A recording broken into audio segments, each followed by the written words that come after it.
আপনি কি জানেন সুদ খাওয়া কেমন গুনাহ? এটা এমন এক অপরাধ যার জন্য আল্লাহ নিজেই যুদ্ধ ঘোষণা করেছেন। ১. সুদ খাওয়া মানেই আল্লাহর সঙ্গে যুদ্ধ ঘোষণা করা। ২. যে সুদ খায় তার জন্য কবরেও শান্তি নেই।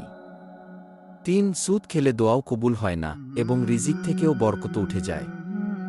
৪. সুদ এমন এক গুনাহ যার জন্য আল্লাহ নিজেই যুদ্ধ ঘোষণা করেছেন। ৫. সুদ খাওয়া ছোট কাজ নয়, জাহান্নামের পথ বেছে নেওয়া। ৬. সুদে ভরা পেট জাহান্নামের আগুনে পোড়াবে। এখানে একটা হাদিস তুলে ধরলাম।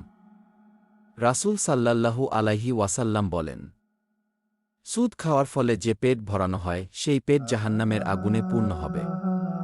মুস্তাদরকে হাকিম। ৭. যে সুদ খায় সে যেন ৩৬ বার জিনা করল, সহিহ হাদিস অনুযায়ী। ৮. সুদ শুধু টাকা নয়, তা দুনিয়া ও আখিরাত ধ্বংস করে দেয়।